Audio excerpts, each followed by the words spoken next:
है आप सभी का अपने YouTube channel the geography centre में। दोस्तों, जनसंख्या भूगोल की इस दूसरी क्लास में हम समझने वाले हैं जनसंख्या भूगोल के सेकंड चैप्टर को, जिसका नाम है जनसंख्या आंकड़े, संग्रह की विधियां एवं स्रोत। इसमें हम ये समझेंगे कि जनसंख्या आंकड़े होते क्या हैं, इनका संग्रह कैसे किया जाता है, कहाँ कहाँ से जनसंख्या आंकड़ों को प्राप्त करते हैं और जनसंख्या आंकड़ों के प्रकार क्या होते हैं और इनसे क्या फायदा होता है। ठीक है, देखिए, जनसंख्या भूगोल में जनसंख्या संबंधी आंकड़ों का होना बहुत ज्यादा जरूरी है। बिना आंकड़ों के ये पूरी दुनिया चलेगी ही नहीं। तो इन आंकड़ों को इकट्ठा कहाँ से किया जाता है, कहाँ से इन आंकड़ों को लाते हैं? यूजीसी नेट के, पीजीटी के, असिस्टेंट प्रोफेसर के एग्जाम में यहाँ से डीपली क्वेश्चन पूछा जाता है। तो हम लोग भी क्या करेंगे, यहाँ से डीपली चीजों को समझेंगे। सबसे पहले समझते हैं जनसंख्या आंकड़ों के प्रकार के बारे में। प्रकार जनसंख्या आंकड़ों के सबसे पहले मैं बता दूं आपको कि जो डेटा होता है ना, आंकड़े होते हैं, वो दो प्रकार के होते हैं। पहला प्राथमिक आंकड़ा,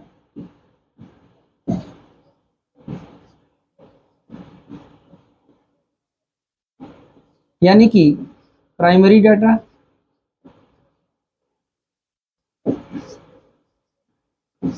और दूसरा सेकेंडरी डाटा।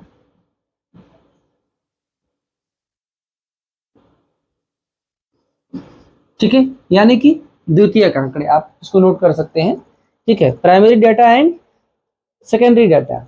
सबसे पहले समझते हैं कि प्राइमरी आंकड़े क्या होते हैं, यानी कि प्राथमिक आंकड़े, प्राइमरी डाटा क्या होता है। देखिए, जो आंकड़े है ना, फॉर द फर्स्ट टाइम जो आंकड़े पहली बार इकट्ठा किए जाते हैं, ऐसे आंकड़ों को प्राथमिक आंकड़ों की श्रेणी में रखा जाता है। यानी कि कोई व्यक्ति आपके गांव में आता है, कोई आपके शहर में आता है, आपके घर पे आता है और पूछता है कि बताइए इस घर में, इस गांव में, इस शहर में कितने लोग रहते हैं। अब वह मौखिक भी पूछ सकता है, एक रजिस्टर लेकर के प्रश्नावली बना करके आएगा और वैसे भी आपसे क्वेश्चन पूछेगा, कितने लोग हैं, कितने मेल हैं, कितने फीमेल हैं, ऐसे भी पूछेगा। तो पहली बार जो आंकड़े पूछे जाते हैं, पहली बार जो आंकड़े लिए जाते हैं, उसको बोलते हैं प्राथमिक आंकड़े।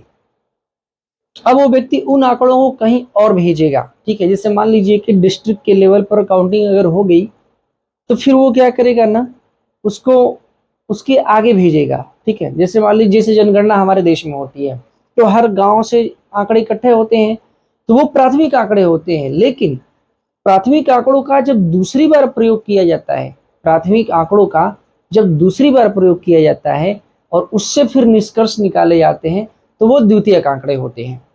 तो क्वेश्चन ये आता है कि प्राथमिक आंकड़ों से हमें क्या पता चलता है और द्वितीयक आंकड़ों से हमें क्या पता चलता है। देखिए, प्राथमिक आंकड़ों से हमें किसी भी नगर या किसी भी गांव या किसी भी क्षेत्र के लोगों की संख्या पता होगी, कितने मेल हैं, कितने फीमेल हैं, ये पता हो पाएगा। ठीक है, उनको नीड क्या है, ये पता हो पाएगा।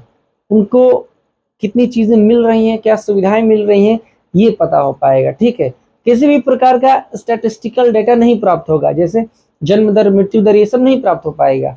ठीक ना, क्योंकि हम अलग अलग गाँव का जन्म दर, मृत्यु दर नहीं निकालेंगे ना, वो तो बड़े पैमाने पर हम निकालेंगे। तो इसीलिए द्वितीयक आंकड़ों की जरूरत पड़ती है कि हम भारत का जन्म दर निकालते हैं, भारत की मृत्यु दर निकालते हैं, भारत की साक्षरता निकालते हैं।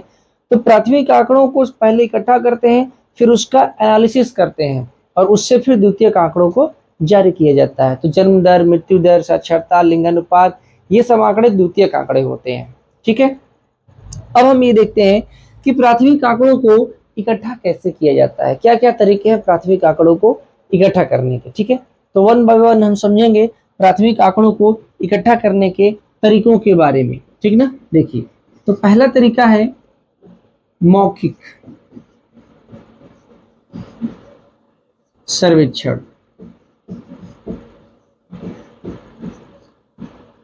ओरल सर्वे।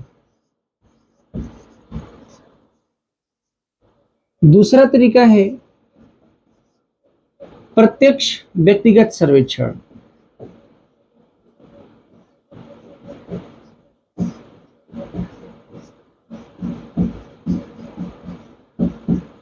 ठीक है, यानी कि डायरेक्ट पर्सनल सर्वे, डायरेक्ट पर्सनल सर्वे, ठीक है। तीसरा है प्रश्नावली मेथड, प्रश्नावली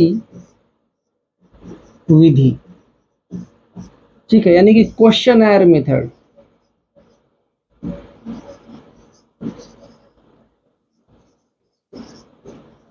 चौथा है नमूना सर्वेक्षण,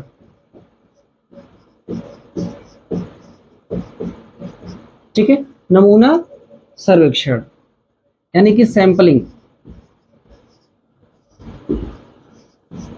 और पांचवा है साक्षात्कार,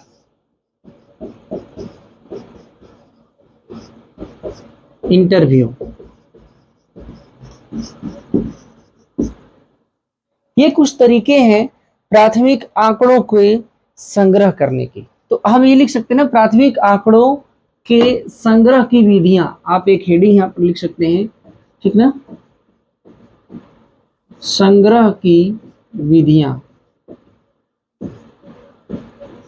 और इस हेडिंग के अंतर्गत आप ये चारों पांचों लिख सकते हैं, ठीक ना। प्राथमिक आंकड़ों के संग्रह की विधियां यानी कि collection methods of primary data.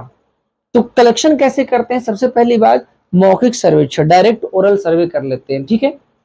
इसमें डायरेक्ट ओरल सर्वे क्या होता है कि कोई भी भूगोल का विद्यार्थी या अर्थशास्त्र का विद्यार्थी या कोई भी जिसको शोध करना है या कोई भी वो पंजीकृत व्यक्ति या अधिकारी जिसको जनगणना करनी है या जिसको आंकड़ों को इकट्ठा करने के लिए भेजा जाता है, ठीक है, तो वो आएगा और सबसे क्या करेगा, मौखिक रूप से पूछ लेगा कि अच्छा ठीक है आप बताइए कितना क्या है, क्या समस्या है, कितने लोग हैं, कितने नौकरी करते हैं, कितने नौकरी में नहीं है, ये सारी बातें पूछेगा। तो ओरल सर्वे से हम क्या करेगा, पहली बार तो पूछ लेगा, ठीक। देखिए प्रश्न आता है कि ओरल सर्वे हम कहाँ करते हैं, ठीक ना।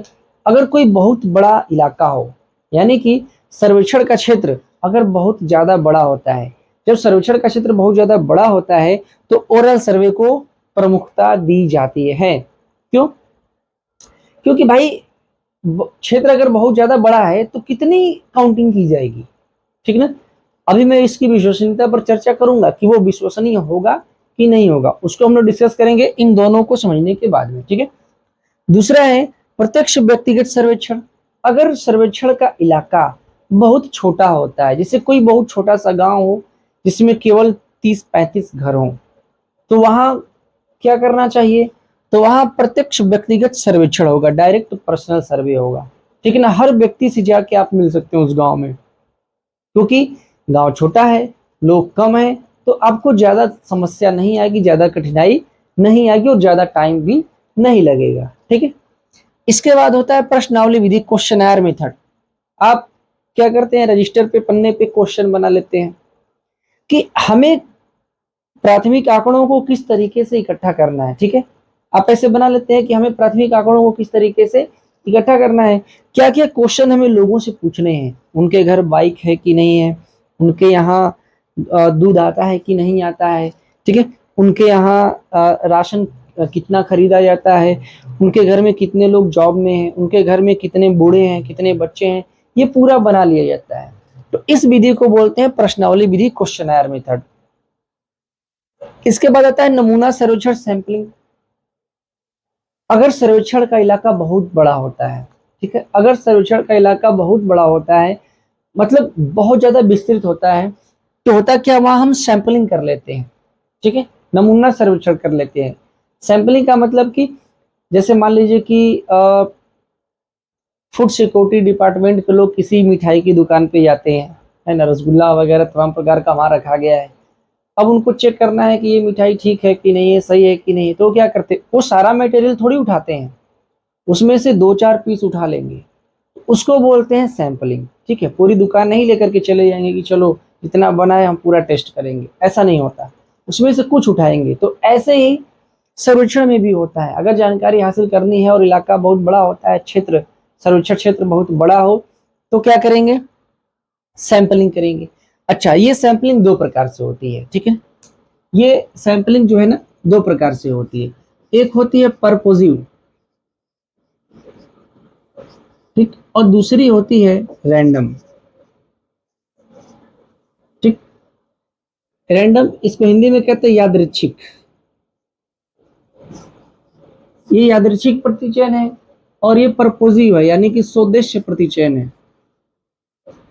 सोदेश्य प्रतिचयन और दूसरा यादृच्छिक प्रतिचयन, ये सैंपलिंग के प्रकार हैं। एक परपोजिव सैंपलिंग और दूसरा रैंडम सैंपलिंग। परपोजिव में क्या होता है, परपोजिव में देखिए, इसको मैं थोड़ा सा डायग्राम बना करके समझा देता हूँ। जैसे मान लीजिए कि कोई टीचर क्लास में पढ़ा रहा है और प्रिंसिपल ये देखने के लिए आया कि टीचर ने जो पढ़ाया वो बच्चों को समझ में आया कि नहीं आया, या फिर अमुक क्लास में बच्चों में पढ़ाई का स्तर क्या है, इसको जानने के लिए मान लीजिए कि प्रिंसिपल साहब क्लास में आते हैं, तो यहाँ एक बच्चा बैठा हुआ है, एक यहाँ बैठा है, एक यहाँ बैठा है, एक यहाँ बैठा है, ठीक है, फिर एक यहाँ बैठा है, एक यहाँ बैठा, एक यहाँ बैठा, एक यहाँ बैठा, एक यहाँ बैठा, एक यहाँ बैठा, एक यहाँ बैठा, एक यहाँ, मतलब क्लास ऐसे भरी है, बच्चे ऐसे बैठे हैं, ठीक ना। तो स्वदेशी में क्या होता है, वो पहले से ही डिसाइड करके आएंगे कि हमें अगली वाली लाइन से पूछना है, तो पहले इस बच्चे से पूछा, फिर इससे पूछा, फिर इससे पूछा, फिर इससे पूछा। ये क्या हो गया, ये हो गया परपोजिव स्वदेशी। अच्छा, वो डिसाइड करके आए कि नहीं, हमें प्रत्येक लाइन के पहले वाले बच्चे से पूछना है, तो इससे पूछा, इससे पूछा, इससे पूछा, ठीक है। तो इससे सही आंकड़े मिलने मुश्किल होते हैं। क्यों? जैसे मान लीजिए कि मैं क्लास में पढ़ा रहा हूँ और मुझे पता है कि प्रिंसिपल साहब आएंगे तो आगे वाले बच्चों से पूछेंगे, तो आगे मैंने अच्छे, जो बच्चे पढ़ने में अच्छे हैं, जो तेज हैं, उनको मैंने आगे बिठा दिया, ठीक है। तो वो आएंगे तो पूछेंगे, तो बच्चे बता देंगे, तो उनको लगेगा हाँ पूरी क्लास वो है, ठीक है। तो आंकड़े सही नहीं मिलते हैं। लेकिन रैंडम में क्या होता है, ऐसा नहीं होता।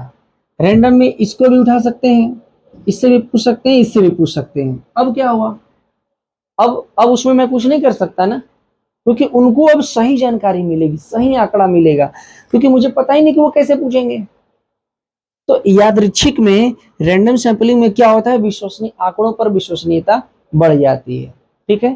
जैसे मैंने कहा कि किसी हलवाई की दुकान पर अगर फूड सिक्योरिटी डिपार्टमेंट के ऑफिसर आते हैं सैंपलिंग के लिए, तो आगे वाला मिठाई नहीं, आगे से भी, बीच में से भी, इधर से भी, उधर से भी उठा लेते हैं, तो उनको सही पता चलेगा कि हाँ इसने इसमें सही मटेरियल डाल करके बनाया हुआ है कि नहीं बनाया हुआ है, ठीक है। तो ये कुछ प्राथमिक आंकड़ों को एकत्रित करने की विधियां हैं।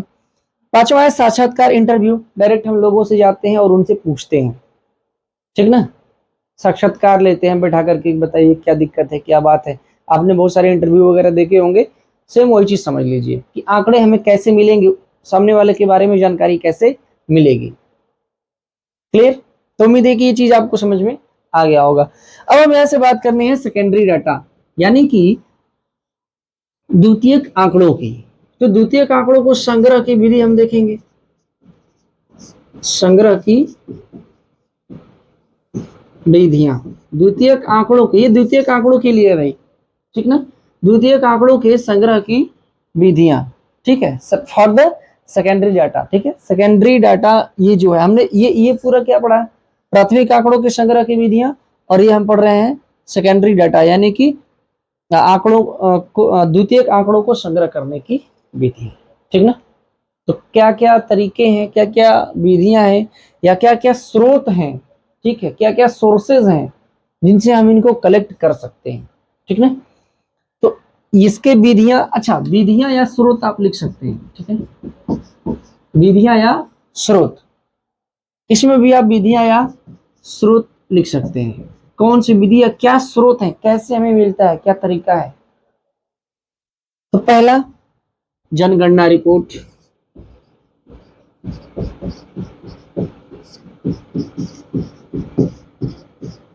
यानी कि सेंसस। पहला है जनगणना रिपोर्ट, यानी कि सेंसस। जनगणना क्या होती है, सेंसस क्या होता है, समझिए। देखिए, जनगणना को इंग्लिश में कहते हैं सेंसस, ठीक ना। तो जनगणना किसे कहते हैं, किसी क्षेत्र में रहने वाले लोगों की संख्या और उनके क्रियाकलाप के बारे में, ठीक है, उनके जन्म दर, मृत्यु दर आदि को या आदि से संबंधित आंकड़ों को इकट्ठा करने को ही क्या बोलते हैं, जनगणना बोलते हैं। ठीक है, किसी क्षेत्र में रहने वाले लोगों की संख्या और किसी क्षेत्र में रहने वाले लोगों की संख्या से संबंधित आंकड़ों को एकत्र करना। ठीक है, पहले सब बात समझिए। किसी क्षेत्र में रहने वाले लोगों किसी क्षेत्र में रहने वाले लोगों की संख्या को एकत्र करना, संख्या के आंकड़ों को एकत्र करना, फिर उसको पब्लिश करना। ठीक है, उसको प्रकाशित करना। इस पूरी प्रोसेस को ही बोलते हैं जनगणना। जनगणना ये नहीं काउंट करके छोड़ दिया, नहीं, किसी क्षेत्र के लोगों की संख्या के बारे में आंकड़े एकत्र करना और फिर उसको पब्लिश करना, इस प्रक्रिया को बोलते हैं जनगणना। ठीक ना। देखिए, वैसे तो प्राचीन काल से ही जनगणना होता रहा है, वैसे तो प्राचीन काल से ही जनगणना चल रही है। ठीक है, लेकिन उसका जनगणना होती किस लिए थी कि कौन कौन से ऐसे व्यक्ति हैं जिनसे हमें टैक्स लेना है। जैसे राजा वगैरह जनगणना कराते थे, कितने लोग हमारे राज्य में टैक्स देने वाले हैं, या फिर कितने ऐसे लड़के हैं, युवक हैं जो हमारी सेना में भर्ती हो सकते हैं। तो ये बस काउंटिंग होता था, लेकिन वर्तमान समय में हर एक चीज के लिए काउंटिंग हो रहा है। ठीक है, राष्ट्रीय स्तर पर अगर हम बात करें तो सर्वप्रथम 1949 में स्वीडन देश ने अपने यहाँ जनगणना कराई थी। ठीक है, सॉरी, 1749 में राष्ट्रीय स्तर पर सर्वप्रथम 1749 में स्वीडन ने अपने यहाँ जनगणना कराई थी। अमेरिका में 1790 में, यूएसए, ठीक है, फ्रांस प्लस ब्रिटेन 1801 में, और अपने भारत में 1872 से जनगणना शुरू हुई।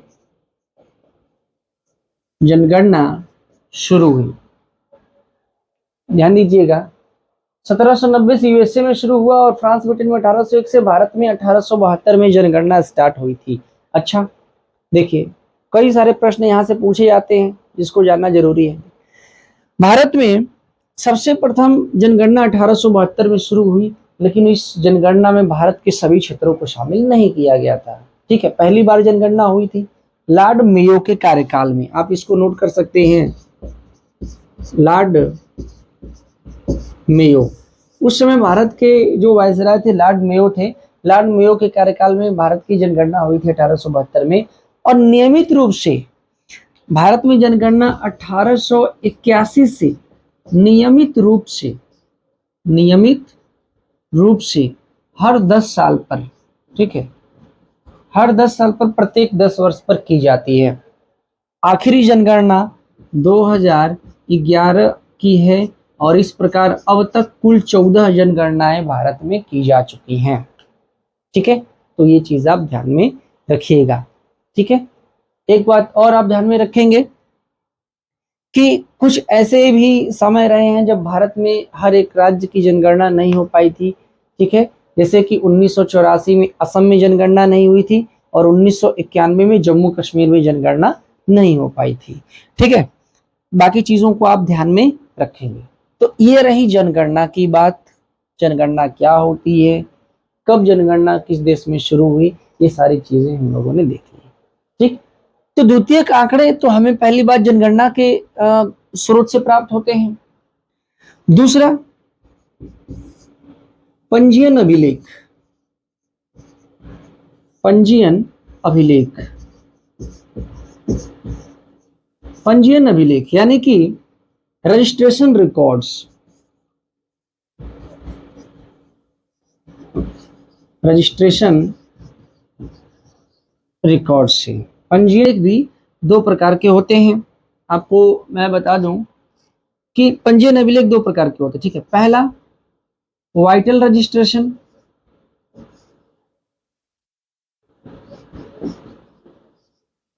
वाइटल रजिस्ट्रेशन, ठीक है, और दूसरा पॉपुलेशन रजिस्टर।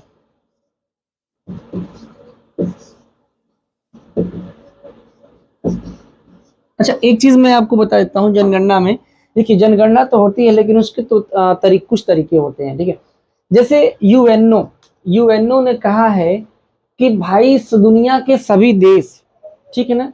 जिस ईयर के लास्ट में 0 आता है उस वर्ष में जनगणना करें, ताकि पूरी दुनिया में इंटरनेशनल लेवल पर जनसंख्या के रिकॉर्ड को हम अच्छे तरीके से एनालाइज कर सके और उसको बना सकें, ठीक ना। जैसे मान लीजिए भारत ने 2011 में किया, किसी देश ने 2005 में किया, किसी देश ने 2009 में किया, तो एक ही बार हम जनसंख्या को एनालिसिस नहीं कर सकते ना, दिक्कत हो जाएगा। दुनिया के बहुत से देश ऐसे भी हैं जो अपने यहाँ जनगणना कराते ही नहीं है, जैसे यमन हो गया, कंबोडिया हो गया, लाओस हो गया, वियतनाम हो गया, और आपका अफगानिस्तान है। ऐसे देशों में जनगणना तो होती ही नहीं है, तो विश्व के स्तर पर ऐसे देशों से हमें जनसंख्या के आंकड़े प्राप्त नहीं हो पाते हैं, ठीक ना। अच्छा, जनगणना करते कैसे हैं, एक चीज और यहाँ से सुन लीजिए। जनगणना कैसे करते हैं, जनसंख्या करने के 2 मेथड हैं। पहला डिफैक्टो सेंसस, एक होता है डिफैक्टो सेंसस, ये बहुत इंपॉर्टेंट है, डिफैक्टो सेंसस, और दूसरा होता है डिजूर सेंसस। डिजूर सेंसस एक है, जनगणना करने के 2 मेथड है, एक है, ठीक है, सेंसस के 2 मेथड, सेंसस को 2 भागों में, 2 तरीकों में आप बांट सकते हैं, एक डिफैक्टो सेंसस और दूसरा डिजूर सेंसस। यानी कि डिफैक्टो को कहते हैं वास्तविक जनगणना, वास्तविक जनगणना, और डिजूर को कहते हैं विधिक जनगणना। अब ये क्या होता है, 1 मिनट में सुन लीजिए। देखिए, वास्तविक जनगणना, डिफैक्टो सेंसस क्या होता है। वास्तविक जनगणना में जो जहां पर होता है उसको वहीं पर काउंट कर लिया जाता है, यानी कि एक ही दिन में 24 घंटे में पूरे देश की जनसंख्या काउंट हो जाती है। जो व्यक्ति बिहार में, उसको बिहार में काउंट कर लिया जाएगा। जो व्यक्ति किसी भी, जैसे मान लीजिए हमारा शहर गाजीपुर है, अगर गांव से कोई व्यक्ति गाजीपुर में है तो उसको गाजीपुर में काउंट कर लिया जाएगा। जो व्यक्ति महाराष्ट्र में, उसको महाराष्ट्र में काउंट कर लिया जाएगा, ठीक है। जो व्यक्ति इलाहाबाद है उसको इलाहाबाद में काउंट कर लेंगे, जो जहां है उसको वहीं पकड़ के काउंट कर लेंगे। ऐसी चीजों को डिफैक्टो सेंसस में रखते हैं, वास्तविक जनगणना इसको कहते हैं, ठीक है।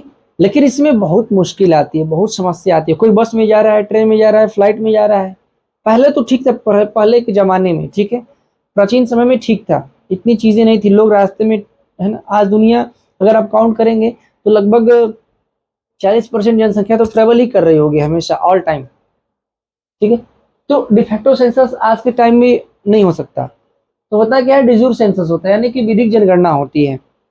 अब कोई व्यक्ति घर पे है चाहे बाहर है, उसको काउंट उसके घर ही किया जाएगा। जैसे आप घर पे हैं, ठीक है, तो जनगणना वाले आए तो आपको काउंट करेंगे, हाँ इस घर में इतने लोग हैं। अब आपके माता पिता या आपके भाई बहन, कोई अगर सऊदीया रह रहा है, या कोई अगर बिहार मुंबई रह रहा है, या कोई अगर तमिलनाडु में रह रहा है, तो वो भी काउंट आपके घर से ही होगा। ऐसा नहीं कि उसको तमिलनाडु में काउंट कर लिया जाएगा, नहीं, उसको आपके घर में ही काउंट किया जाएगा, ठीक है। तो उसको बोलते हैं डिजूर सेंसस। इतना क्लियर हुआ। चलिए, तो अब हम कह रहे थे कि दूसरा तरीका है पंजीयन अभिलेख का, रजिस्ट्रेशन रिकॉर्ड्स का। रजिस्ट्रेशन रिकॉर्ड क्या होता है, देखिए, एक तो तरीका क्या हो गया कि हर कोई व्यक्ति गांव गांव जाए, ठीक है, शहर शहर जाए, घर घर जाए लोगों के, और खुद काउंट करे कि बताओ भैया इस घर में कितने लोग रहते हैं, या इस गांव में कितने लोग रहते हैं, ऐसे काउंट करें, ठीक है। या फिर जनसंख्या का पता हमें और कैसे लगेगा, रजिस्ट्रेशन रिकॉर्ड से, पंजीयन अभिलेख से, जो 2 टाइप से होता है। एक होता है पॉपुलेशन रजिस्टर और दूसरा होता है वाइटल रजिस्ट्रेशन। यानी कि वाइटल रजिस्ट्रेशन को कहते हैं जन्म मृत्यु पंजीकरण, जन्म मृत्यु पंजीकरण, इसमें शादी विवाह का पंजीकरण भी आता है, ठीक है। तो किसी व्यक्ति, किसी बच्चे का जन्म हुआ तो उसको रजिस्ट्रेशन करा दिया उसके, जैसे आज हमारे देश में जन्म प्रमाण पत्र बनता है, पहले नहीं था, बाद में जन्म प्रमाण पत्र बनने लगा, ठीक है। हालांकि आप ये ध्यान रखिएगा कि ब्रिटेन में ये चीज, ब्रिटेन में पंजीयन अभिलेखों की शुरुआत 1836 से होती है, स्कॉटलैंड में, ठीक है, स्कॉटलैंड में 1854 से होती है, ठीक है। भारत में 1949 में महापंजीयक की नियुक्ति की गई थी। 1949 में महापंजीयक की नियुक्ति की गई थी, लेकिन मुख्य रूप से सबसे पहले मद्रास में शुरू हुआ था भारत में, और मुख्य रूप से 1968 से भारत में ये चीज चल रही है, क्या, पंजीयन अभिलेख रजिस्ट्रेशन रिकॉर्ड्स की का जो प्रोसेस है भारत में वो 1968 से चल रहा है, इसको आप याद रखिएगा। ठीक है, तो होता क्या है कि किसी बच्चे का जन्म हुआ तो उसका रजिस्ट्रेशन कराए, जन्म प्रमाण पत्र बनता है। कोई मर गया तो भी रजिस्ट्रेशन कराते हैं, उसका मृत्यु प्रमाण पत्र बनता है कि ये इन्होंने जन्म लिया, और मृत्यु प्रमाण पत्र है कि ये अब मर गए। तो इससे भी आंकड़े आते हैं कि कितने लोग जन्मे और कितने लोग मरे, तो पूरा हम निकाल लेंगे डेटा एक, यहाँ कितनी संख्या होगी या कितना जन्म दर होगा या कितनी मृत्यु दर होगी। क्लियर है। इसके बाद बात करते हैं पॉपुलेशन रजिस्टर की। ठीक है, हमारे देश में अभी वर्तमान में एनपीआर की बात चल रही थी। ठीक है, नेशनल पॉपुलेशन रजिस्टर की बात कर रही थी, वो इसी रजिस्टर की बात हो रही है कि एक रजिस्टर ऐसा होगा, ठीक है, जिसमें देश में हर एक व्यक्ति का नाम लिखा होगा। जितने लोग देश में रहते हैं, जो इस देश के नागरिक हैं, जैसे भारत में जो भारत के नागरिक हैं, हर एक नागरिक का नाम उस पे होगा। तुरंत चढ़ा देंगे, कोई पैदा हुआ भारत में, भारत का नागरिक बना, तुरंत उसको वहां लिख देंगे कि हाँ ये भारत में है। दुनिया के कई देशों में जैसे अमेरिका में, चीन में, जापान में नेशनल पॉपुलेशन रजिस्टर है, लेकिन भारत में अभी तक नेशनल पॉपुलेशन रजिस्टर नहीं बन सका है। ठीक है, तमाम प्रकार के उसके राजनीतिक कारण है, जो भी चीजें हों, अभी तक भारत में पॉपुलेशन रजिस्टर नहीं है। ठीक है, कि भारत में भारत के लोग कितने हैं अगर कोई कहे तो आपको जानकर के पहली बात आश्चर्य होगा। आप सोचते हैं कि भारत की जनसंख्या, यानी कि 2011 में भारत की जनसंख्या 121 करोड़ थी। ठीक है, 2011 की जनगणना में भारत की जनसंख्या 121 करोड़ थी। ठीक है, और वर्तमान में अभी 2024 चल रहा है, यह माना जा रहा है कि 142 करोड़ भारत की जनसंख्या हो चुकी है लगभग। तो आप ये गलतफहमी में मत रहिए कि ये भारत के ही सभी लोग भारत के ही हैं। ये बिल्कुल कंफर्म नहीं है कि सभी लोग भारत के ही हैं। ठीक है, ये कंफर्म नहीं है कि सभी लोग भारत के ही हैं। उसमें बांग्लादेश से घुसपैठिए भी शामिल है, उसमें म्यांमार से आए हुए रोहिंग्या भी शामिल है, पाकिस्तान से आए हुए लोग भी, यानी कि भारत में रहने वाले लोग, भारत में रहने वालों की संख्या 142 करोड़ है। ठीक है, जो दुनिया के दूसरे देशों के लोग जो यहाँ के नागरिक नहीं है, उनकी बात इसमें नहीं की जा रही है। लेकिन ऐसे लोग जिनका रिकॉर्ड ना तो कहीं और है ना तो भारत में है, उन लोगों को भी उसी में काउंट कर लिया जाता है। अगर पॉपुलेशन रजिस्टर होता तो क्या होता, केवल भारत के नागरिक ही इस रजिस्टर पर रहते और यह लंबे समय तक काम करता कि हाँ ये फलाने भारत के ही हैं। अभी एनआरसी वगैरह देश में असम में लागू हुई थी ना एनआरसी, ठीक है, और बाकी चीजें, तो वो इसी के लिए है पॉपुलेशन रजिस्टर। वो वहां से मैच होता है। तो आपने देखा होगा न्यूज वगैरह में कि जो भारत में भी रहने वाले थे, भारत के जो नागरिक थे, जो भारत के ही नागरिक थे समझिए, लेकिन वो एनआरसी से बाहर हो गए। आसाम वगैरह में देखने को मिला। कैसे बाहर हो गए? क्योंकि भारत के नागरिक वो बाद में बने किसी भी कारणवश, ठीक है, वो पहले से भारत के नागरिक नहीं है। तो जो भी भारत का नागरिक बनेगा वो इस रजिस्टर पे आ जाएगा। तो मैं समझता हूँ कि यह बहुत ही ज्यादा जरूरी चीज है और ये होना चाहिए। ठीक है, तो ये सारी चीजें हैं जनसंख्या के आंकड़ों के संग्रह की विधियां और स्रोत में हमने आपको बहुत सारी चीजें बताई हैं। इन चीजों को आप ध्यान में रखिएगा। कई प्रकार के आंकड़े हमने दिए हैं, इसको आप याद रखिएगा। दुनिया में पहली जनगणना 1749 में हुई थी, भारत में 1872 में, और नियमित रूप से 1881 से शुरू हुई है। ठीक है, तो उम्मीद है कि क्लास आपको पसंद आई होगी। लाइक, शेयर और सब्सक्राइब जरूर कीजिएगा। जो भी आपके डाउट्स हैं उसको कमेंट में आप पूछिएगा, और हमारे टेलीग्राम चैनल से भी आप जुड़िएगा। मैं वहां पर आपको हर प्रकार की सहायता करूंगा। धन्यवाद।